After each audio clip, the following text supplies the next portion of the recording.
আচ্ছা, বিষয়টা দেখেন, আজকে আমরা আমাদের আলোচ্য বিষয় হবে ওয়াসসালাতু আন ইউকাব্বারা তাকবীরাতান। এখান থেকে এর আগে আমরা একটা বিষয় এখানে উল্লেখ করার মতো আছে, সেটা হচ্ছে কি, এই যে আমরা গত দরসের মধ্যে একটা বিষয় আলোচনা করেছিলাম, কার ওপর কে মুকাদ্দম হবে, অর্থাৎ জানাজার বর্ণনাকে কার ওপর, প্রথমে আলোচনা করেছিলাম কার, সুলতানের। এগুলো কখন, যখন ওই ব্যক্তি কি হবে, আলেম হবে, মানে সবাই আলেম, এখানে ওলিও আলেম, সুলতান আলেম, এই অবস্থার মধ্যে এই তাফাওয়াতটা আসবে। বিষয়টা বুঝে গেছে? যদি এখানে কেউ আলেম না হবে, নামাজটা পড়তে যায় না, তখন তার এই মুকাদ্দম মুআখারটা কথা আসবে না। আমাদের যে সুলতানগুলা কেউ এগুলো আলেম হয়, সুলতান কেউ আলেম হয় না, তো অবস্থার মধ্যে সুলতানকে মুকাদ্দম করা মাকরুহ না, নামাজও হবে না। এটা বিষয়টা বুঝছেন? কারণ ওরা নামাজও পড়তে জানে না। বিষয়টা বুঝে গেছে? এগুলো হচ্ছে যদি ইসলামিক কান্ট্রি হয় এবং সেখানে যদি সুলতান কি থাকে, আলেম থাকে। এখানে আমাদের একটা বিষয় বলেছে, সেটা হচ্ছে কি, প্রথমে বলেছে সুলতানের কথা, 2 নম্বরে বলেছে ওলির কথা, ঠিক আছে? তবে এখানে একটা বিষয় উল্লেখযোগ্য, সেটা হচ্ছে কাজী, একটা বিষয় আছে। কে রে? কাজী। কাজী মানে বিচারপতি, মাথায় রাখবেন, কাজী মানে বিচারপতি। যদি সুলতান থাকতে না পারে, 2 নম্বরের মধ্যে ক্ষমতা লাভ করবে, যদি আলেম হয়, বারবার বলতেছি, 2 নম্বরের মধ্যে ক্ষমতা লাভ করবে কাজী। কে ক্ষমতা লাভ করবে? কাজী। বিষয়টা বুঝে গেছে? এরপর 3 নম্বরের মধ্যে আসবে ওলির কথা। সরি, ওলির কথা তখন মুস্তাহাব হবে, এই দুজন না থাকলে ইমামুল হাই, এরপর আসবে ওলি। বিষয়টা বুঝে গেছে? এগুলা হচ্ছে সিরিয়াল। এখানে কাজীর কথা উল্লেখ করে নাই, আমাদের হেদায়ের মধ্যে আরো বিভিন্ন কিতাবের মধ্যে 2 নম্বরের মধ্যে কার কথা উল্লেখ আছে? কাজীর কথা, ঠিক আছে? এই জিনিসটা মাথায় রাখবেন। 3 নম্বরের মধ্যে ইমামুল হাইয়ের কথা উল্লেখ আছে। বিষয়টা বুঝে গেছে? জি, না না, আমরা তো গতদিন বলেছিলাম এটা, যে উলি একজন উলি যদি পড়ায় ফেলে, দ্বিতীয়বার এটাকে আদা করা কি নাই, জায়েজ নাই।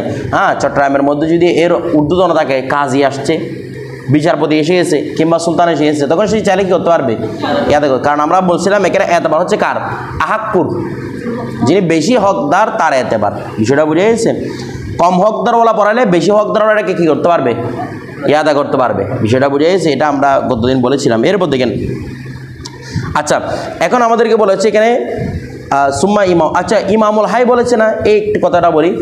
ইমামুল হাই মানে মহল্লার ইমাম। আচ্ছা, মহল্লার ইমাম মানে, মহল্লার ইমাম আমাদের সাথে হচ্ছে এখানে 2টা আছে, একটা হচ্ছে মহল্লার ইমাম, একটা হচ্ছে জামে মসজিদের ইমাম, যাকে খতিব বলা হয় আর কি।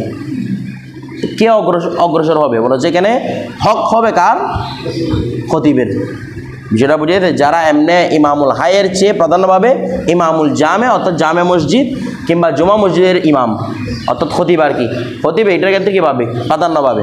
এরপর দেখেন সুম্মাল ওয়ালি যেটা বলেছে, সেটা আমরা এখানে দেখি। এখানে বলা হচ্ছে সুম্মাল ওয়ালি, বলতেছে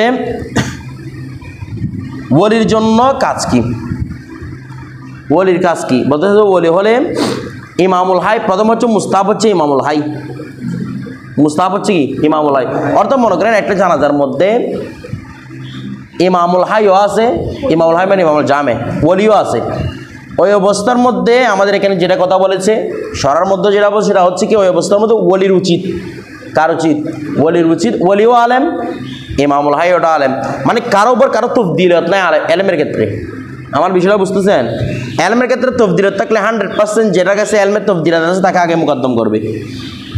এই দুজন সেম মানের আলেম, তখন কারো উপর কারো তফদিলত নাই। ওই অবস্থার মধ্যে ওলির ক্ষেত্রে মুস্তাহাব হচ্ছে কাকে আগে পেশ করা? জামে মসজিদের ইমামকে আপনি আমাদেরকে নামাজ পড়াই দেন, এটা হচ্ছে উত্তম।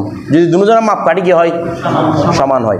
এখন যদি মাপকাঠি সমান হওয়ার পরে বলতেছে, এখন ইমামুল হাই নামাজ পড়তে যাচ্ছেন না, কিংবা ইমামুল হাই উপস্থিত নেই, ওই অবস্থার মধ্যে কে পাবে ক্ষমতা? ওলি পাবে। কে পাবে? ওলি পাবে। এখন আমরা গতদিন বলেছিলাম, যদি ওলি একবার নামাজ পড়াই, যে কোনো একজন ওলি, যদি একজনের কয়েকজন ওলি আছে, ওলি মানে কি বুঝেন? ওলি মানে এখানে 2 রকম হতে পারে। প্রথম ওলি স্তর হচ্ছে আসাবা, আপনারা ফরাইজের মধ্যে আসাবা পড়েছেন না? আসাবা যারা সবার আগে অংশ প্রায় একদম মানুষ মরে যাওয়ার পরে, এরা হচ্ছে আসাবা। তো এই আসাবা যারা রয়েছে, তারা সর্বপ্রথম কী পাবে? ওলির। প্রথমে আকরাবরা পাবে, আকরাব থেকে আবাদ, প্রথমে যারা বেশি গরিব তারা পাবে, এরপর কি পাবে? বইটরা পাবে। আসাবা দূরানো হয় না, একটা হচ্ছে আকরাব বেশি থাকে, আর একটা হচ্ছে কি, আকরাব কম। ওই অবস্থার মধ্যে সবচেয়ে বেশি যারা আকরাব থাকবে ওরা পাবে আগে মুকদ্দম, এরপর পাবে কারা? আবাদরা। এখন একটা বিষয় বুঝেন, যদি একজন ব্যক্তির কয়েকজন ছেলে আছে, ও হচ্ছে আসাবার ক্ষেত্রে সবচেয়ে আকরাব সন্তান, কারণ এই সম্পদ পাওয়ার ক্ষেত্রে ওরা আগে মুকদ্দম না। তাহলে সন্তান একাধিক আছে, যদি যে কোনো একজনে নামাজ পড়ে ফেলে, যে কোনো ওলি একজন কি করে ফেলে নামাজ পড়ে ফেলে, এটা আমরা গতদিন বলেছিলাম, তার মানে নামাজ ওলি সহকারে পূর্ণ হয়ে গেছে, দ্বিতীয় ওলি এসে সেটা আর কি করতে পারবে না, আদায় করতে পারবে না। এটা হচ্ছে হানাফি মাযহাবের ফতোয়া, দ্বিতীয়বার ওলি এসে আর এটা কি আদায় করতে পারবে না। আচ্ছা, তো এটাকে এরপর নফল হিসেবে পড়াও গয়রে মশরু। আমরা যদি বলি যে একবার হয়ে গেছে আর একবার নফল হিসেবে পড়ি না, জান্নাতের নামাজ নফল হিসেবে পড়া কি মাকরু, কথাটা বুঝে মাকরু নয়, গয়রে মশরু, অর্থাৎ এটা শরীয়ত সম্মতই নয়, বিষয়টা বুঝে এসেছে। এরপর দেখেন এখন একটা কথা হচ্ছে, একজন মহিলা মারা যাওয়ার সময় তার সন্তানও আছে, তার স্বামীও আছে, সন্তানও আছে, স্বামীও আছে। আপনারা দেখে আকল কাটায় বলুন তো কে বেশি হকদার হবে? কেন? হ্যাঁ মাশাআল্লাহ, বিবাহ কি হয়ে গেছে, ইনকিতা হয়ে গেছে, এই জন্য সবচেয়ে বেশি হকদার হবে সন্তান, সন্তান হবে সবচেয়ে বেশি হকদার। তবে হ্যাঁ, এগুলো কখন বলতেছি? যখন সবাই আলেম, বাবাও আলেম, ছেলেও আলেম, ও মানে দুজন পড়ানো হকদার আছে, ওই অবস্থার মধ্যে সবচেয়ে বেশি হকদার হবে সন্তান। তবে এখানে একটা আমাদের ওলামায়ে আহনাফ করে একটা কথা বলতেছেন, বাট ঠিক আছে ছেলে হকদার বেশি, তবে ছেলে বাবাকে মুকদ্দম করবে তাজিমান, বাবার সম্মানার্থে বাবা কি করবে, এমনি হকদার কে ছেলে, কারণ বাবার সাথে এরা মুনকাতে হয়ে গেছে সম্পর্কটা। তো এখন বাবা কি করবে তাজিমান, আর সন্তান কি করবে তাজিমান, বাবা কি করবে মুকদ্দম করবে। যদি সন্তান এটা না করে তবে সন্তান মাকরু কাজ করলো, সন্তানে করছে মাকরু কাজ, তো সন্তান গুনাহগার হবে যদি বাবা কি না করে, মুকদ্দম না করে। কেন? এটা তাজিম করা হয় নাই তাকে, বিষয়টা বুঝে গেছে। বাবাকে মুকদ্দম করা হবে তখন বাবার সামনে অগ্রসর হবে, বিষয়টা বুঝে গেছে। এখন একটা বিষয় দেখেন, তবে হেদায়ের মধ্যে উল্লেখ করতেছে, হেদায়ের সেটা বেনায়ের মধ্যে, বেনায়ের মধ্যে বলতেছে না, মুতলকভাবে বাবার হক থাকবে। এখানে কার হক থাকবে? বাবার। মানে ছেলে প্রথমে হকদার হয়েছে, এরপর তাজিমান বাবাকে দেওয়া হয়েছে, বিষয়টা এমন নয়, শুরু থেকেই কার হক থাকবে? বাবার হক থাকবে, যে বাবা মুকদ্দম হবে, বিষয়টা বুঝে গেছে। তো যদি এটা মনেও করা হয় তারপরও বাবাকে মুকদ্দম রাখা হচ্ছে তাজিমান হিসেবে, ঘুরে ফিরে কথা কি, বিষয়টা বুঝে গেছে। মানে ওইখানে আপনি সরাসরি বাবাকে হকদার ধরেন কিংবা সন্তানের পর বাবাকে হকদার ধরেন, উভয় অবস্থার মধ্যে মূলত কী করা হয়েছে? এখানে তাজিম করা হয়েছে। না যে সকল আহনাফগণের মতো ঐক্যমত বিয়ের মাধ্যমে কি হয়ে গেছে? এনকেতা হয়ে গেছে। না এনকেতা হয়ে গেছে মানে আজনবী পুরুষের মতো না, ছোঁয়া হারাম, বেলা হায়েল ছোঁয়া হারাম, বিষয়টা বুঝে গেছে। এরপর আসেন, এখন একজন মহিলা যখন মারা গেছে, তার সন্তানও আছে, ওই মহিলার বাবা আছে, আবার ওই মহিলার স্বামী আছে। আমার কথাটা বুঝতেছেন? ওই মহিলা বাবাও আলেম, স্বামীও আলেম, ছেলেও আলেম, তিনজনও জানাজার মধ্যে উপস্থিত আছে। এখন বলতেছে হকদার বেশি কে হবে? ওই অবস্থার মধ্যে হকদার বেশি সন্তান। আসাবার ক্ষেত্রে সবার আগে না সন্তান, ওই অবস্থার মধ্যেও কি হকদার। তবে সন্তান এই মুহূর্তে মানে তাজিমান কাকে আগে আগে আনবে? এই অবস্থার মধ্যে তার নানাকে, সন্তানের নানাকে, yani মুইয়তের বাবাকে মুকদ্দম করবে। আমার কথাটা বুঝতেছেন? সে তার নানাকে বলবে আপনি নামাজটা পড়াই দেন, কথাটা বুঝে। সন্তানের ওই মুহূর্তে মাকরু হবে সন্তানের জন্য দাদার নানার অনুমতি ছাড়া বাবাকে কি করা? মুকদ্দম করা। সে যে নানার অনুমতি না দিয়ে বাবাকে যদি বলে যে আপনি মুকদ্দম হয়ে যান, ওই অবস্থার মধ্যে সন্তানের কাজটা কি হবে? মাকরু হবে, বিষয়টা বুঝে গেছে। ওই সন্তানের কাজটা মাকরু কাজ করলো, গুনাহগার হবে সে। তাকে প্রথমে কাকে বলতে হবে? নানাকে। যদি নানা পারমিশন দেয় তখন কি পড়াতে পারবে? বাবা পড়াতে পারবে, বিষয়টা বুঝে গেছে না? বুঝেন নাই? বুঝতেন আপনারা? আচ্ছা, কারণ ওই সন্তানের পরে সন্তান তাজিম করার ক্ষেত্রে আজনবীকে তাজিম না করে যে মূল আছে বাবা হাসাবা, তাকে কি করবে? তাজিমটা করবে। এটা হচ্ছে মূল বিষয়। এরপর দেখেন, আচ্ছা তারপর এখানে একটা বিষয় হচ্ছে, আমরা এখানে ওই এরপরে বলেছিলাম, বলতেছি কি ওয়াইন সাল্লাহ আলাইহিল ওয়ালি লাম ইয়াজুজ আন ইউসাল্লা আহাদুন বাদাহু, ঠিক আছে? অন্য কেউ এরপর নামাজটা পড়তে পারবে না। এটা জন্য ওলির জন্য বলছিলাম কি, যদি একজন ওলিও পড়ে নেই, দ্বিতীয় ওলি সেটা কি করতে পারবে না? ইয়াদা করতে পারবে না। তারপর এরপর আলোচনা ফাইন দুফিনা, যদি কি করা হয়? দাফন করা হয়। ওয়ালাম সাল্লাহ আলাইহি, এটাও বলেছিলাম যে তার যদি কি না পড়া হয়, নামাজ না পড়া হয়, সাল্লাহ আলা কবরি ইলা সালাসা আইয়াম, কয়দিন পর্যন্ত? কারণ আমরা এটা বলছিলাম 3 দিনকে কেন দেওয়া হয়েছে? কারণ একটা মানুষ সাধারণত ফেটে যায় কখন? ফেটে যায়, পচে যায় না, ফেটে যায় কখন? 3 দিনের পরে। তো 3 দিন পর্যন্ত পড়াটা জায়েজ। আমাদের এই নুসখার মধ্যে না, আমি অন্য একটা নুসখার মধ্যে দেখলাম, আপনাদের এখানে আছে কিনা জানি না আমি, যে গরমের দিনে 7 দিন লেখা আছে, এই ঠান্ডার দিনে 3 দিন লেখা আছে। আপনাদের এখানে আছে না? এটা না, মানে এবারতের মধ্যে আছে। আমার কাছে যেটা এই PDF লোবাপ রয়েছে ওই নুস্খার মধ্যে দেখলাম গরমকালে কয় দিন, মানে এখানে সরাসরি এবারতে গরমকালে 7 দিন, শীতকালে 3 দিন, এভাবে লেখা আছে। এখানে বলা যায় 3 দিন 7 দিন এগুলো কোনো এতবার কথা না, 3 দিনটাও এতবার কথা না। এখানে এতবার হচ্ছে আকবরুর রায়। আকবরুর রায় মানে আগলাবুজ্জন, মানে জন্নে গালেব।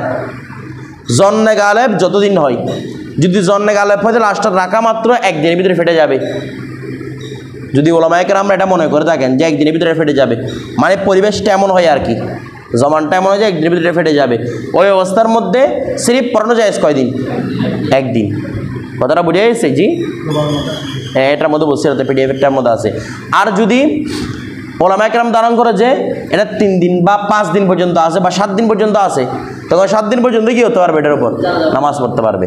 বিষয়টা বুঝে গেছে? এটা একটা মোতাদিল একটা রেওয়ায়েত করছে আর কি, যে বেশিরভাগ সময় 3 দিন পর্যন্ত এর লাস্টটা না পেটে অক্ষত থাকে। কয়দিন পর্যন্ত? 3 দিন পর্যন্ত। এই জন্য এটার উপর 3 দিন কথা বলছে। মূলত এটার ব্যাপারে মূল রায় হচ্ছে কি? গালেবে জন। মূল রায় কি? গালেবে জন। গালেবে জন যতদিন হয়। এরপর দেখেন, তারপর এখানে একটা কথা বলতেছে যে আমরা বুঝলাম যে কোনো একজন ব্যক্তিকে যদি জানাজা না পড়ানো হয়, দাফন করে দেওয়া হয়, যেমন এখন অনেক বেওয়ারিশ লাশ দাফন করে দিছে, এগুলো জানাজা পড়ছে কিনা কেউ জানে না। তার মানে জানাজা পড়া হয় না, কে জানাজা পড়বে? বিষয়টা বুঝে গেছে? ওই মুহূর্তের মধ্যে এগুলোর উপর কি পড়া যাবে? 3 দিন পর্যন্ত জানাজা পড়া যাবে। 3 দিনের পর আর জানাজা পড়া কি নয়? সম্ভব নয়। কথাটা বুঝে গেছে? অনেকে আমরা আগে দেখতাম এই হাড্ডি মাড্ডি আর দিকে এনে এগুলোর উপর জানাজা পড়ায়, এগুলো হবে না, এটা জায়েজ নয়। 3 দিনের পর জানাজা পড়া কি নাই? জায়েজ নাই। এরপর দেখেন একটা বিষয় হচ্ছে, ওই যে লাশগুলাকে দাফন করা হয়েছে এদেরকে তো গোসল দেওয়া হয়নি, ঠিক আছে? লাশকে যদি গোসল ছাড়া দাফন করা হয় ওই অবস্থার মধ্যে হুকুম কী হবে? মানে তার উপর মনে করেন একটা লাশের উপর জানাজা পড়া হয়েছে, দাফন করে দিয়েছে, কিন্তু তারা বলে গেছে এই লাশের তো কি করা হয় নাই? গোসল করানো হয় নাই। এই অবস্থার মধ্যে কি করবে?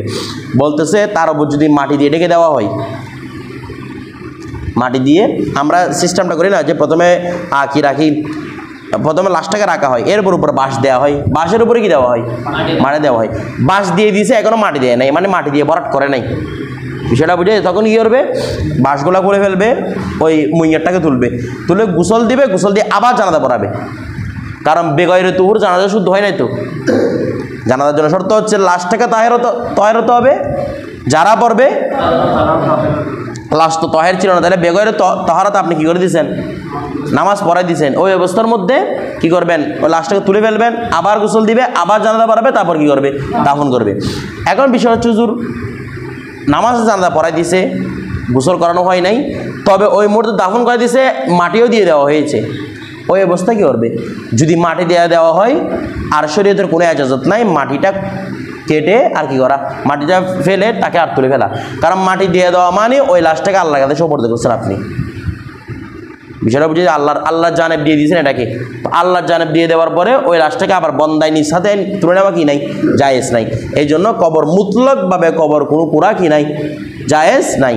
হ্যাঁ, কবর কুরার এরপরে জায়েজ, সেটা বিশেষ ক্ষেত্রে ওলামায়ে মুতাআখিরিনগণ বিভিন্ন টাসপোর্ট যেগুলো এমন বিষয় এখানে পড়ে গেছে যেগুলো আর পাওয়া সম্ভব না বা পাওয়াটা অনেক কষ্টকর ব্যাপার, ওই মুহূর্তে তখন কোলার ইজাজত দিছে আর কি। বিষয়টা বুঝে, তবে তারপরও না করা কি উত্তম।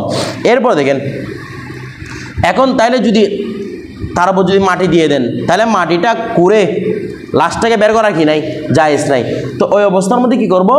ওই অবস্থার মধ্যে এখন যেহেতু আর লাশ করা জায়েজ নাই, তাহলে এখন তহরাতের হুকুম চলে গেছে। আমি তহরাত তখন আর পালন করবো যখন তহরাতটা সম্ভব হবে। এখন তো তহরাত সম্ভবই না, কারণ লাশটাকে কী করা হয়েছে? মাটি দিয়ে দেওয়া হয়েছে। ওই অবস্থায় কী করবে? আবার জানাজা পড়াবে কবরের উপর। কি পড়াবে? জানাজা পড়াবে। কারণ বলে আবার জানাজা কেন পড়াবে? যখন ব্যক্তিদের মনে পড়েছে এই ব্যক্তির কি করা হয় নাই, গোসল দেওয়া হয় নাই, সাথে সাথে তার আগে নামাজটা বাতিল হয়ে গেছে। আমার কথাটা বুঝতেছেন? কিছু বুঝেন নাই?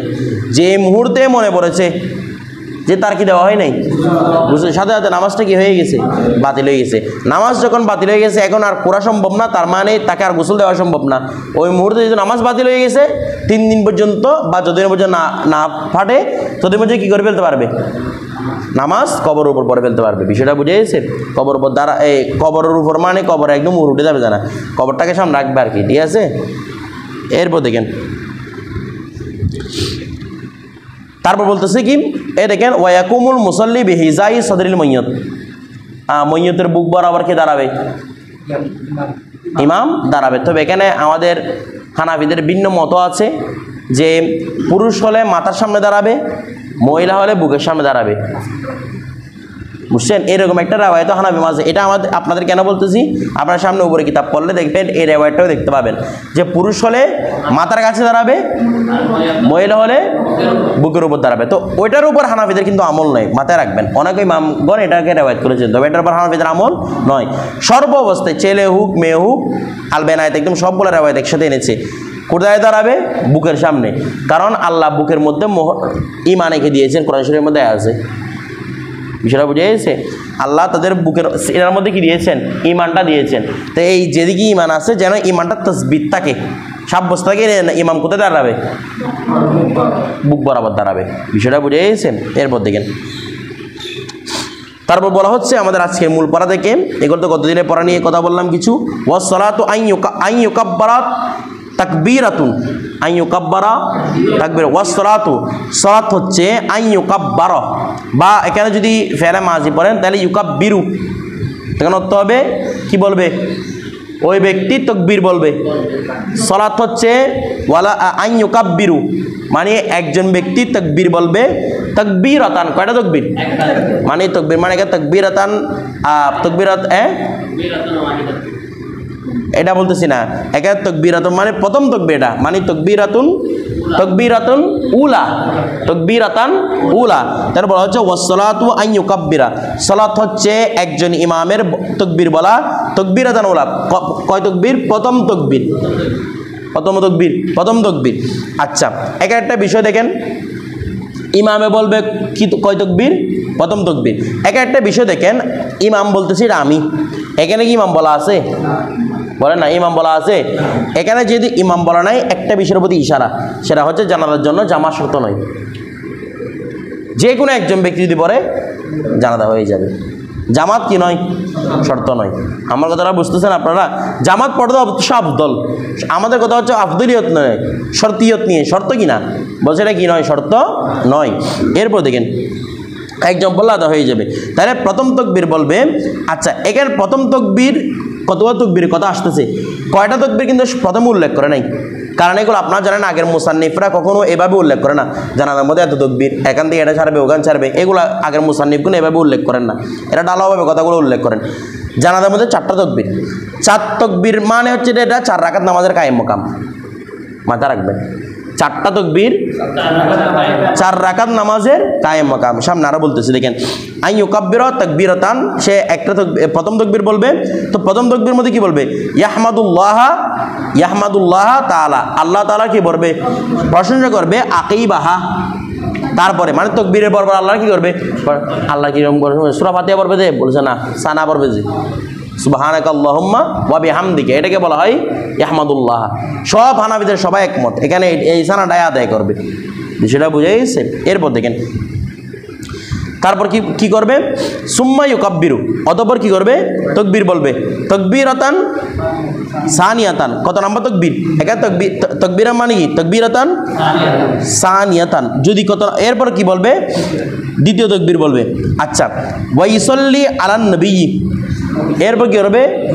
রাসূলের পর সালাত। কোন সালাত? যেটা নামাজের মধ্যে ছিল, আল্লাহুম্মা সাল্লি আলা মুহাম্মদ ওয়া আলি মুহাম্মদ, এই সালাতটা এবং আল্লাহুম্মা বারিক আলা মুহাম্মদ, ঠিক আছে, দুইটাই আদায় করবে, সালাতটা আদায় করে ফেলবে। এরপর সুম্মা ইউকাব্বিরু তাকবীরাতান সালাসাতান, দেখছেন এখানে আমরা তাকবীর সালাসা বলেছি, তার মানে আগেরটা তাকবীর উলা, সানিয়া, এর নাম্বারটা হচ্ছে কি? সালাসা। অন্য নুসখার মধ্যে এগুলো সরাসরি উল্লেখ আছে, উলা, সানিয়া, এরপর কি? সালাসা। 3 নাম্বার তাকবীর বলবে। ওই তাকবীরের মধ্যে ইয়াদউ ফিহা, ওই তাকবীরের মধ্যে সে দোয়া করবে।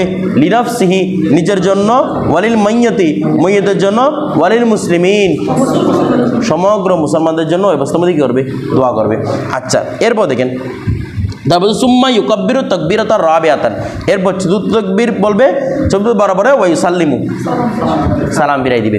এখন একটা বিষয় দেখেন, ও আরেকটা কথা বলতেছে, ওয়ালা ইয়ারফাউ ইয়াদাইহি, সে তার হাত তুলবে না, ফিত তাকবীরাতিল উলা ইল্লা ফিত তাকবীরাতিল উলা, প্রথম তাকবীর ছাড়া কি তুলবে না, হাত তুলবে না। এখন আমরা একটু প্রথম কথাগুলো নিয়ে একটু বিশ্লেষণ করি। সেটা হচ্ছে কি, দেখেন আমাদেরকে বলেছে ওয়াসসালাতু আন ইয়াকাব্বিরা তাকবীরাতান, এখানে কিন্তু আমাদের কিন্তু মুসান্নাফা কুদুরি একটা বিষয় উল্লেখ করে নাই, যে জানাজা নামাজের জন্য শর্ত কি। দেখেন, যে জানাজা নামাজ পড়বে, মাইয়াত ইয়ানি জিনাজা, জিনাজা জানাজা, সরি জিনাজা নয় জানাজা, জানাজা মানে মূল মাইয়াতটা আর কি, জানাজা এবং যারা জানাজার নামাজ পড়বে ইয়ানি মুসাল্লিল জানাজা, সবার কাছে শর্ত হচ্ছে মুতলক সতর টাকা থাকতে হবে, ক্যাবলামুখী হতে হবে, এরপর ক্যাবলামুখী মানে মুসল্লি ক্যাবলামুখী হবে আর কি, এরপর হচ্ছে বালেক হওয়া যেগুলো আছে, তহারাত অর্জন করা, এগুলো সফল থাকবে, প্লাস একটা বিষয় থাকবে হচ্ছে কিয়াম করা, কি করা, কিয়াম করা। তাহলে কুদরত আলাল কিয়াম যতক্ষণ থাকবে আপনি এই নামাজটা বসে পড়তে পারবেন না, যতক্ষণ কুদরত আলাল কিয়াম থাকবে ততক্ষণ কি বলা যাবে না, বসে পড়া যাবে না। আমার কথাটা বুঝতেছেন? জি এটা বলতেছি তো, কুদরত আলাল কিয়াম বলতেছি না, কুদরত আলাম কিয়াম যতক্ষণ থাকবে বসে নামাজ পড়া কি নাই, জায়েজ নাই। কারণ এই নামাজের মূল বিষয় হচ্ছে দাঁড়িয়ে পড়া, এখানে রুকু নাই, সাজদা নাই, কিচ্ছু নাই, বৈঠক নাই, আছে মূল কি, দাঁড়ানো। তা আপনি যদি কুদরত থাকা সত্ত্বেও না দাঁড়ান, ওই অবস্থার মধ্যে আপনার নাম, আপনি যেন নামাজই পড়েন নাই, বিষয়টা বুঝে গেছে। এরপর আরেকটা বিষয় দেখেন, এখন যদি যে বেশি হকদার, যে বেশি সবচেয়ে কি হকদার, ওই হকদার ব্যক্তি যদি, ভালো করে বুঝবেন, ওই হকদার ব্যক্তি যদি মাযুর হয়, ওই হকদার ব্যক্তি যদি মাযুর, সে বসে নামাজ পড়বে, বাকিরা যারা একতাদা করবে তাদের কাছে দাঁড়ানোর সক্ষমতা আছে। বলছে এই অবস্থা যদি এরকম হয়, তখন কি করবে, যে হকদার বেশি, যে ওলি, সে নামাজ পড়াই দিবে বসেই, বাকিরা কি দাঁড়ায়, প্রত্যেকের পক্ষ থেকে নামাজ আদায় হয়ে যাবে। দাঁড়ানোটা দাঁড়ানোর পক্ষ থেকে আদায় হবে, বসারটা বসার পক্ষ থেকে আদায় হবে। আমার কথাটা বুঝতেছেন না, বুঝতেছেন না? সবার পক্ষ থেকে নামাজটা কি হবে, আদায় হবে।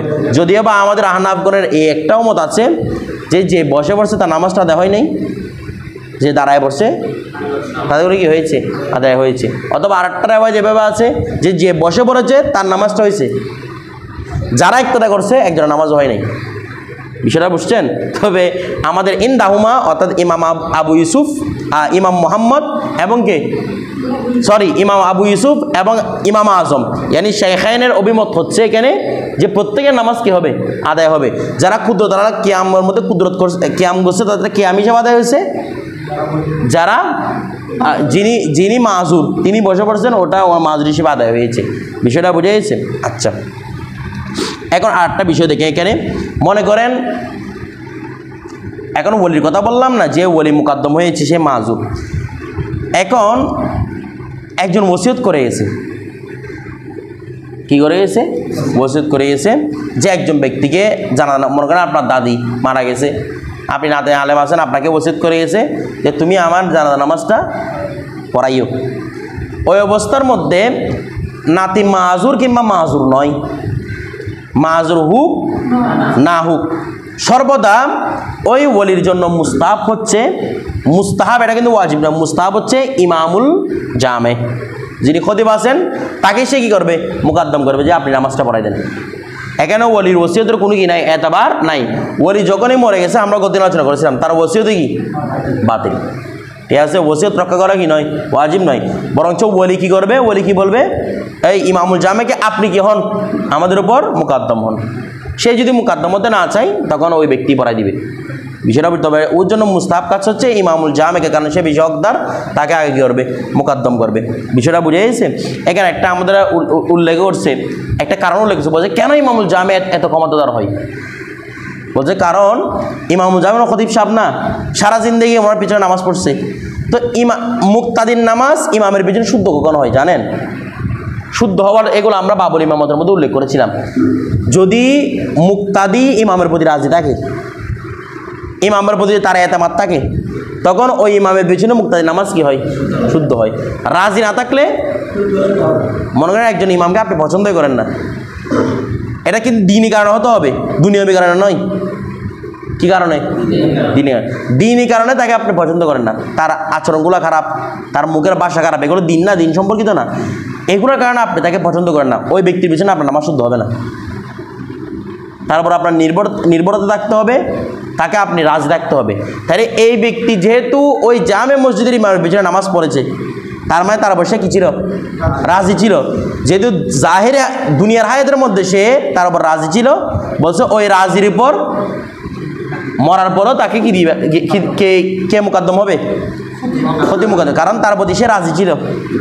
কারণ ওই কোনো ব্যক্তি মরে যাওয়ার পরে কাউকে কিছু বলে যাওয়ার পরে, কাউকে কিছু বলে যাওয়ার জন্য যে ওসিয়ত করে যায়, ওই ওসিয়ত কি হয়? বাতিল হয়ে যায়। বিষয়টা বুঝে গেছেন? আচ্ছা, এরপর আসেন, তাহলে এই অবস্থায় যদি মাজুর হয়, তাহলে মাজুর হতে অবশ্যই আরো বেশি উত্তম হবে যে কাকে আগে মুকদ্দম করা? ইমামুল জামেকে মুকদ্দম করা। এরপরে আমরা একটা বিষয় নিয়ে আলোচনা করি, সেটা হচ্ছে কি, এখন এই যে জানাজার নামাজ, এই মাসালাগুলো আপনার আগে পড়েছেন, উসুল শাহের মধ্যে পড়েছেন। জি, আচ্ছা, এটা আস্তে আস্তে 5টা তাকবীরের কথা আস্তে আগে আমরা 4 তাকবীর বলছি, শেষ করে 4 শেষ করি নেই। দেখেন, কেউ যদি জানাজার নামাজের মধ্যে অট্টাহাসি মারে, কি মারছে? অট্টাহাসি মেরে দিছে, অট্টাহাসি বলছে, বলুন তো উজু যাবে কিনা? আমরা জানি মুতলাক নামাজের মধ্যে যদি কেউ অট্টাহাসি দেয়, নামাজও যায়, উজুও যায়। এমনি নামাজের মধ্যে যাবে? যদি জানাজা নামাজের মধ্যে কেউ অট্টাহাসি দেয়, তার কি উজু যাবে না নামাজ যাবে? নাকি কোনটাই যাবে না?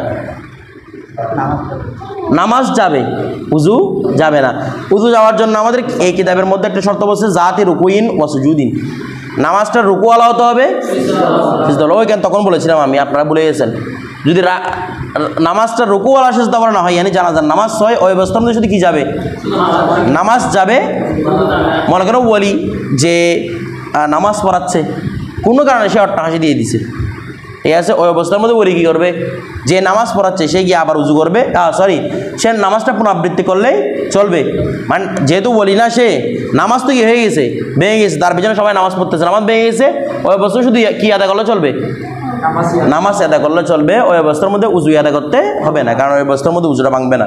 বিষয়টা বুঝে গেছে? অনুরূপভাবে এখন জানাজার নামাজ তো মহিলা পড়া হারাম, এমনকি জানাজার সাথেও মহিলা যাওয়া হারাম। জানাজার সাথে যায় না, ওই অবস্থার মধ্যে কি মহিলা যাওয়াও হারাম। তো এখন মনে করেন তারপরও কোনো একটা মহিলা এসে আপনার পাশে শরীক হয়ে গেছে জানাজায়। আমরা জানি পুরুষের পাশে যখন একই ইমামের পিছনে একই নামাজের মধ্যে মহিলা শামিল হয়, আশেপাশে 2 জন, পিছনে 1 জন, এগুলোর নামাজ এক মহিলা শেষ করে দিবে। ওর নামাজ যাবে না, বাকি 3 জনের নামাজ ও মোটামুটি খতম করে দিয়েছে। এখন আপনার পাশে একটা মহিলা এসে দাঁড়ায় গেছে জানাজার সময়, আপনার নামাজ গেছে কিনা? বলছে এই অবস্থার মধ্যে আপনার নামাজ যাবে না। কারণ কি? ওটার মধ্যে সত্য হচ্ছে জাতি রুকু ও সুজুদ, রুকুওয়ালা হওয়া, সিজদাওয়ালা হওয়া। বিষয়টা বুঝে সেই অবস্থার মধ্যে আপনার নামাজ যাবে না। এরপর দেখেন, এখানে তারপর বলা হচ্ছে কি, আমাদেরকে ওই দ্বিতীয় তাকবীরের মধ্যে সানা পড়তে বলছে, তৃতীয় তাকবীরের মধ্যে দুরূদ শরীফ পড়তে বলছে, চতুর্থ তাকবীরের মধ্যে কি বলছে? দোয়া। এখন দোয়ার মধ্যে কি বলছে আমাদেরকে? কি দোয়া করবে এটা বলছে না, বলে নাই। বলছে নিজের জন্য দোয়া করবে, তার কার জন্য? মইয়তের জন্য দোয়া করবে, সমগ্র মুসলমানের জন্য। বলছে যে কোনো এরকম দোয়া যেগুলো নিজের জন্য হয়, তারপর মইয়তের জন্য হয়, মুসলমানের জন্য হয়, যে কোনো ধরনের দোয়া আপনি পড়তে পারবেন। বিষয়টা বুঝে গেছে? দোয়া মানে সম্পদ দেওয়ার জন্য দোয়া না, মানে ক্ষমা করে দেওয়ার জন্য দোয়া করবেন আর কি, কথাটা বুঝেন নাই? তো বলছে যে হ্যাঁ, তবে এটা তো উত্তম যদি আমরা মুসলিম দোয়াগুলো যেগুলো মনকুল দোয়া আছে, মানকুল যেগুলো দোয়া আছে সেগুলো পড়াটা অবশ্যই তাবাররুক বেহতর, তবে যে কোনো দোয়া বললেই হয়ে যাবে। বিষয়টা বুঝে গেছে? মানে যেগুলো নিজের জন্য, এখানে বিষয় একটা আছে, নিজের জন্য হতে হবে, মইয়তের জন্য হতে হবে, সমগ্র মুসলমানের জন্য হতে হবে। মুসলমান না থাকলেও কমপক্ষে সরার মধ্যে যাওয়ার তো নেই, কমপক্ষে নিজের জন্য, মইয়তের জন্য, দুইজনের জন্য হতে হবে। ঠিক আছে? শুধু নিজের জন্য দোয়া করে বসে থাকলে হবে না। পড়তেছেন জানাজার নামাজ, মইয়তের নামাজ, ওর জন্য কিছু দোয়া করেন নাই, তো এটা জানাজার ফায়দা কী হয়েছে? আর বিষয়টা বুঝে গেছে? তাহলে এখানে কোনো নির্দিষ্ট দোয়া কি নাই, নির্ধারিত নাই। এগুলো আমাদের এই বেনায়ের মধ্যেও উল্লেখ আছে, জাওরাতুন নাইয়ের মধ্যেও আছে যে কোনো নির্দিষ্ট দোয়া কি নয়, মুকাররর নয়। বিষয়টা বুঝে? তবে চাইলে আপনি তাবারক অর্জনের জন্য মনকুল দোয়া পড়তে পারেন। এখন একটা বিষয়, দোয়া পড়ার ক্ষেত্রে যদি বাচ্চাটা আমরা দোয়া করি আল্লাহুম্মা, ওই যেটা আমরা দোয়া করি আর কি, আল্লাহুম্মা গফিরলি হাইয়িনা ওয়া মাইয়িতিনা ওয়া শাহিদিনা, এই দোয়াটা অনেকজন থেকে মনকুল আছে, এই জন্য আমরা এই দোয়াটাই পড়ি। ঠিক আছে? তো এখন এই যে আমরা দোয়া যেটা পড়ি আল্লাহুম্মা গফিরলি হাইয়িনা ওয়া মাইয়িতিনা ওয়া শাহিদিনা ওয়া গায়িবিনা, যে দোয়াটা পড়ি, এখন বাচ্চা মনে করে মইয়তটা হচ্ছে বাচ্চা, মইয়েরটা কি অথবা পাগল, তাহলে এগুলো কোনো গুনাহ আছে? বলতেছে না। এগুলো কোনো গুনাহ আছে? তাহলে আপনি আল্লাহুম্মা গফিরলি হাইয়িনা ওয়া মাইয়িতিনা এটা বলা তো কোনো প্রশ্ন আসতেছে না। বলছে যদি বাচ্চা, তখন যদি বাচ্চা হয়, এই বাচ্চার জন্য আপনি দোয়া কি করবেন? বলছে দোয়া করবেন আল্লাহুম্মা জাআলহু লানা ফারতান, আল্লাহুম্মা জাআলহু লানা ফারতান। অতটা বুঝে বুঝবেন আল্লাহুম্মা জাআলহু, হে আল্লাহ এই মইয়তকে করুন, মানে এই তাকে করুন, লানা আমাদের জন্য, ফারতান অগ্রসরকারী, যে আমাদের আগে জান্নাতে প্রবেশ করে, আমাদের জন্য বসে থাকবে মোটামুটি, ঠিক আছে? তাকে কি করুন? আমাদের জন্য ফারতান করুন। ওয়া জাআলহু লানা যাখরান ওয়া আজরান, এবং তাকে আমাদের জন্য জখিরা করুন এবং উজরত করুন। জখিরা এবং এখানে উজরত কি কথা? অর্থাৎ তাকে আমাদের জন্য যারা জান্নাতের মধ্যে থেকে আমাদের সুপারিশ করার জন্য প্রস্তুত থাকে, এরকম ব্যক্তি হিসেবে তাকে আমাদের জন্য কি করুন? কবুল করুন। এ বসে ওয়াজালহু লানা শাফিয়াম মুশাফফা, এবং তাকে এমন শাফ হিসেবে করুন যার শাফায়াত কি করা হয়? কবুল করা হয়। এটা হচ্ছে তার জন্য দোয়া করবেন। অর্থাৎ ওই বাচ্চাটাকে মোটামুটি আমাদের জন্য প্রস্তুত করা। ওর তো কোনো গুনাহ নাই, ওর মাধ্যমে আমরা আমাদের জন্য প্রস্তুতি আর কি। এরপর দেখেন, তারপর আমাদের একটা কথা বলেছে এখানে, সে কি করবে না? হাত তুলবে না। কি তুলবে না? প্রথম তকবীর শুধু হাত তুলবে, বাকি তকবীর হাত তুলবে না। বলে কেন তুলবে না? কারণ আমরা বলছিলাম এই 4 তকবীর কয় নামাজের কায়েম মাকাম? তো 4 নামাজের মধ্যে তো আপনি নামাজের মধ্যে তকবীর বলেন না? তুলেন কোনটাতে হাত?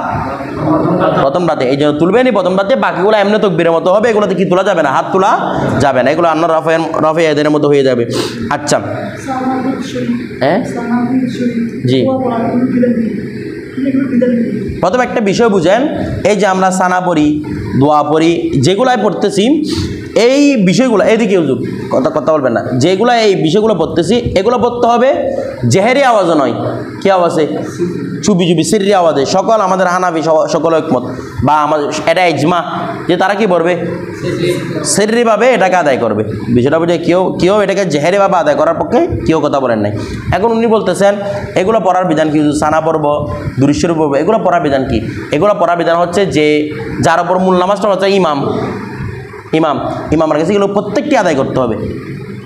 প্রত্যেকটি করতে হবে, আদায় করতে হবে। যদি একটা আদায় না করে নামাজ শুদ্ধ হবে না। এগুলো শর্ত, প্রত্যেকটাই কি করতে হবে? আদায় কার কাছে? ইমাম। হ্যাঁ, মুক্তা যদি পড়তে না পারে সেটা ইমামের উপর এমনি উঠে গেছে। বিষয়টা বুঝে গেছে? এরপর দেখেন, হ্যাঁ তাকবীর দেওয়া সবগুলো শর্ত তাকবীর দিতে হবে। এরপর দেখেন,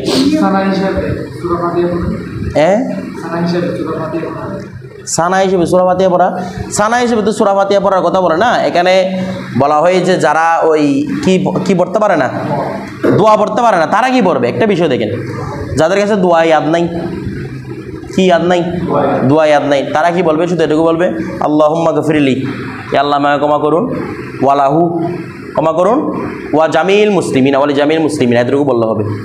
আল্লাহুম্মা গফিরলি ওয়ালাহু ওয়ালি জামিল মুসলিমিন, বেশ হয়ে গেছে, নামাজ হয়ে গেছে। এটা বিষয়টা বুঝে গেছে, এটাই পড়বে। তো এস্তার মধ্যে অনেকে সূরা ফাতিহা পড়তে পারে, সূরা ফাতিহাতে এগুলো আমি দেখি নাই। মূলত কথা আছে যে পড়তে পারে শুধু এটুকু পর্যন্ত পড়বে। হ্যাঁ, এই কথাটা একটা রেওয়ায়েত আছে যে চতুর্থ তাকবীরে পড়ে। আমাদের এখানে কি বলেছে? চতুর্থ তাকবীরে পড়ে সালাম ফিরায় বলছে না? তবে আল বেনায়াত একটা মত আনছে, আমাদের জহরতুন নাইয়াতাও সেটা আছে যে চতুর্থ তাকবীরের পরে কেউ যদি চাই রব্বানা আতিনা ফিদ দুনিয়া হাসানাতাও ওয়া ফিল আখিরাতি হাসানাতাও ওয়া কিনা আযাবান নার, এটা পড়তে পারে। কত তাকবীরে পড়ে? চতুর্থ তাকবীরে পড়ে। এটা চাইলে পড়া যায়, না চাইলে কোনো সমস্যা নেই, সরাসরি সালাম ফিরে ফেলবেন। বিষয়টা বুঝে গেছে? এরপর দেখেন, হ্যাঁ কি নিয়ত? নিয়ত কি হয়েছে? হ্যাঁ, নিয়ত করতে হবে তো। জানাজা নামাজ মধ্যে নিয়ত করবে নাকি? নিয়ত করা মানে এটা হচ্ছে কসদুল কলব। আর এখানে তো কোনো তো নিয়ত না। আমাদের মুসল্লি একবার দেখছেন এখানে, এগো এখানে উল্লেখ করবে না, এগো তো আপনি বানাবেন জানেন নিজে। বিষয়টা বুঝেন? তো আমাদেরকে এখানে নামায়তুল ওয়াদ্দিল্লাহি তাআলা বা তাকবীরাত সালাতের জানাজাতে এরকম করে উল্লেখ করছে। আপনি এটা উল্লেখ না করে যে কোনো আরবি ভাষা এটা বুঝতে পারলে হইলো যে কি আপনি আলেম হিসেবে আরবি ভাষা যেটা বুঝতে পারেন, আমি 4 তাকবীরের মধ্যে নামাজটা কি করতেছি? আদায় করতেছি, বাস হয়ে গেছে। আর নাহলে কিচ্ছু না বলে মনে নিয়ত করলে তো হয়ে যাচ্ছে, এই জন্য নিয়তগুলো এখানে লেখা হয় না। এরপর দেখেন, এই যে আমরা নামাজের মধ্যে নামায়তুল ওয়াসিল্লাহি তাআলা বলি, এগুলোকে হাদিস শরীফ সাবেত মোটেও না। এগুলো উলামায়ে কেরামরা বানাইছেন যে আপনি যেভাবে সেভাবে পড়তে পারবেন। আপনি নামায়তো না বলে কসত্ব বলছেন, এটা হয়ে গেছে, আপনার মতো করে আপনি বানাতে পারবেন। দেখেন, ওয়ালা ইউসাল্লা আলাল মাইয়িতি ফি মসজিদি জামিয়াতিন, এখন কি সুন্দর, জামাতিন, জামাতে মসজিদের মধ্যে কি পড়বে না, ওয়ালা ইউসল্লি বনা ইসল্লা নয়, ওয়ালা ইউসল্লি আলা মাইয়াতিন, কোনো মাইয়াতের উপর নামাজ পড়া হবে না, নামাজ পড়বে না ইমামে ফি মসজিদি জামাতিন, কি মসজিদে, জুমা মসজিদ নয় কেন, মানে মসজিদে জামাত মানে যেখানে জামাত হয়, মানে যেটাকে জামাতের জন্য মুকাররার করা হয়েছে, এরকম কোনো মসজিদে কি পড়বে না, নামাজ পড়বে না। একে একটা ফি লিখছে না, ফিকে নিয়ে ইখতিলাফ আছে। দেখেন ফিটা মুইয়ত জরফ হতে পারে অথবা ফিটা ইউসল্লি জরফ হতে পারে। মুইয়ত জরফ মানে বুঝতেছেন, বলে কি মুইয়ত জরফ, অর্থাৎ ফি মসজিদি জামিয়াতিন লিখছে না, ফি মসজিদি জামাতিন বা ফি মসজিদিন জামাতিন। এখন ফি মসজিদি জামাতিন যে লিখছে সেটা মুতাল্লাক হতে পারে মাইয়াতির উপর একটা সাহাবিতির মেনে, ওই সাহাবিতির সাথে। আমার কথাটা বুঝতেছেন? তখন এবার হবে ওয়ালা ইউসল্লি, এই ওয়ালা ইউসল্লি, ইমাম কোনো ব্যক্তি কি করবে না, নামাজ পড়বে না, আলা মাইয়াতিন, ওই মইয়তের উপর, সাবেতিন, যে মইয়তটা আছে ফি মসজিদিন জামাতিন, ফি মসজিদি জামাতিন, যে মইয়তটা কোথায় আছে রে, জামে মসজিদের ভিতরে আছে, মানে মইয়তটাকে কেউ জামে মসজিদের ভিতরে রাখছে, ওই অবস্থার মধ্যে ওই মইয়তের উপর কি পড়বে না, নামাজ পড়বে না। এটা একটা কথা। তখন হবে এটা কাজ জরফ, মইয়তের জরফ, কাজ জরফ, ফিটা হরবে জন না, হরবে জরফ অপর নাম জরফ, তাহলে এখন হবে এটা কাজ জরফ, মইয়তের জরফ। আবার বলতেছে না ফির মুতাল্লাক লা ইউসল্লির প্রতি হতে পারে,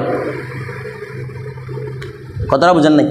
এই তখন কি রে মুতাল্লাক কোন দিকে, লা ইউসল্লির দিকে, সাহাবিদের দিকে নয়। তখন তখন অর্থ হবে লা ইউসল্লি ফি মসজিদি জামাতিন, জামে মসজিদের মধ্যে নামাজ আদায় করবে না। তখন অর্থ হচ্ছে কি মুসল্লিরা কোথায় থাকবে না, মসজিদের ভিতর থাকবে না। আমার কথাটা বুঝতেছেন? মুসল্লিগণ মসজিদের ভিতর থাকবে না, আলা মইয়াতিন, মইয়তের উপর। তখন দেখা যাচ্ছে কীরকম, যে মুসল্লিগণ, একটা কথা হচ্ছে কি প্রথম মাসালা বুঝেছিলাম, মইয়তটা মসজিদের ভিতরে থাকবে না, মানে মইয়তটা বাইরে থাকবে, মইয়তটা বাইরে থাকবে, মুসল্লিগণ কোথায়, ভিতরে। যদি এরকম হয় তখন নামাজটা হয়ে যাবে প্রথম মত অনুসারে। আমার কথাটা বুঝতেছেন? কারণ প্রথম মতের মধ্যে বলছে মইয়তটা মসজিদের ভিতরে থাকবে না, তার মানে মইয়তকে যদি কেউ বাইরে রাখে ওই অবস্থার মধ্যে মুসল্লিগণ ভিতরে, নামাজ হয়ে যাবে। 2 নম্বর কথা, যদি মুতাল্লাকটা কার দিকে হয়, তার মানে মুসল্লিগণ কোথায় থাকবে না, এখানে মসজিদে জামাত উল্লেখ করছে, কিন্তু মসজিদে জামাত যেটাকে সিরিফ ও সিরিফ নামাজের জন্যই কি করা হয়েছে, মুকাররার করা হয়েছে, এখানে অন্য কোনো কাজ করবে না, এটা নামাজের জন্য, মানে নামাজ পড়ার জন্য মসজিদটাকে বাঁধা হয়েছে। যেমন আপনারা আমাদের এই খানকা শরীফের কথা চিন্তা করেন, আমাদের খানকা শরীফের কিন্তু মসজিদের জামাত নয়, এটাকে মসজিদ জামাত করা হয় না। কিছুদিন আগে এখানে এটাকে কি করেছে, এমনি তো খানকা শরীফের কাজ কি, এখানে নামাজ পড়া নয়, এখানে বিভিন্ন রকম তরবিয়ত হবে, তরিকতের কাজ হবে, ওইগুলো তো খানকার কাজ, আগে ওলামায়ে কেরামরা এইভাবে করে গিয়েছেন। তো ওইটাকে মসজিদ না থাকার কারণে ওইটাকে কী হিসেবে ইস্তেমাল করা হয়েছে, মসজিদ হিসেবে, কিন্তু এটা কিন্তু মসজিদ তৈরি করা হয়নি, এটার হুকুম ভিন্ন। এগুলো আসতে কিসের কথা, মসজিদের কথা। মনে করেন মসজিদের সময় আমরা অনেক জায়গার মধ্যে দেখি মসজিদের সামনে জানাজা হাজির, মসজিদের ভিতরে জুমার নামাজের মধ্যে হয়েছে, মসজিদের ভিতরে জানাটা কি করে দে, পড়ায় দে, ওই অবস্থার মধ্যে কী করবে এটা বলতেছে। ওই অবস্থার মধ্যে প্রথম কথা হচ্ছে কি মইয়ত ভিতরে থাকলে হবে না, এটা প্রথম কথা দ্বারা। দ্বিতীয় কথা দ্বারা হচ্ছে কি মুসল্লিগণ কোথাও থাকতে পারবে না, তার মানে লাশটাকে হয়তো আপনি মসজিদে রেখেছেন, কিন্তু কেউ সবাই যদি বাইরে হয়ে যায়, বাইরে থেকে নামাজটা পড়ে, তখন নামাজটা দেওয়া হবে। দ্বিতীয় মত দ্বারা যদি মুতাল্লাকটা কার দিকে হয়, ইসলামের দিকে হয়। এখন তো 2টা মত, এখন জরফ দরবকার, হানাফিদের জমহুর কোল এবং মুতাখিরিনদের কথা হচ্ছে এটা জরফ হচ্ছে মইয়তের, জরফ কার, মইয়তের। কারণ বলছে মইয়তটাকে মসজিদে আনার নিষেধ আছে, বলে কারণ কি, বলে মসজিদে আনলে নাপাকি পড়ার সম্ভাবনা আছে, ওইটার মধ্যে নাপাকি, আপনাদেরকে আগে বলেছেন হাইজ ওয়ালে হলে হাইজের রক্ত বের হতে পারে, নেফাজ ওয়ালে রক্ত বের হতে পারে, যদি ডায়রিয়া হয়ে মারা যায়, এখন এগুলো বের হতে পারে, এগুলো মসজিদ নাপাক হয়ে যেতে পারে, এটা মসজিদের বেহুর মধ্যে হতে পারে। এই জন্য মত কোনটার উপর, জরফ হচ্ছে মইয়তে, তার মানে মইয়তকে যদি আপনি বাইরে রাখেন, মইয়তকে যদি বাইরে রাখেন, ওই অবস্থার মধ্যে মুসল্লির ভিতরে থাকলে সবাই কি করতে পারবে, নামাজ আদায় করতে পারবে। এখানে ইমাম বাইরে যাওয়া টাইরে যাবে এরকম কোনো শর্ত লাগবে না, এখানে সবাই একত্রে কোথায় থাকতে পারবে, মসজিদের ভিতরে থাকতে পারবে। আমার কথাটা বুঝছেন? আচ্ছা, তো আমাদের এখানে কি করে, ইমাম বাইর হয়ে যায়, দেখেন না কে বের হয়, ইমাম বের হয়। বলে ইমাম কি জন্য বের হয়, ইমাম বের হয় যে ইখতিলাফ থেকে সরে আসার জন্য। আমার কথা বুঝেন, ইমাম কেন বের হয়? অনেকে ইমাম বের হয়, অনেক সময় আবার ইমাম 2-3 জন মানুষ নিয়ে বের হয়। 2-3 জন বেরোতে হবে না। যদি ইমাম যদি বের হয়, ইমাম কেন বের হয়? ইখতিলাফ থেকে বাঁচার জন্য। বলে কীরকম ইখতিলাফ? আমরা জানি জানাজা একজন বললেই কি হয়ে যায়? আদায় হয়ে যায়। এখন মুইয়রটা বাইরে, মুইয়ের সাথে কে গেছে? ইমাম গেছে। বলছে যদি এগুলো কারো জরফ টরফ এরকম ধরো অশুদ্ধ হয়, একজনের মাধ্যমে নামাজটা কি হয়ে যাবে? আদায় হয়ে যাবে। তো মসজিদে যদি কারো আদায় নাও হয় ইখতিলাফের ভিত্তিতে, ওই যে একজন বাইরে গেছে তার ভিত্তিতে কি হয়ে যাবে? আদায় হয়ে যাবে। এই জন্য ইমামটা কোথায় চলে আসে? বাইরে চলে আসে, ইখতিলাফ থেকে বাঁচার জন্য। বিষয়টা বুঝে গেছে? আচ্ছা, এটা করাটা উত্তম। এরপর দেখেন, আচ্ছা আমাদের কালকে থেকে ফাইজা হামালু এটা শুরু হবে। এটা আবার নতুন বিধান, এগুলোর মধ্যে কীরকম করে ধরবে, কে কে নিতে পারবে, এটা কালকে আলোচনা।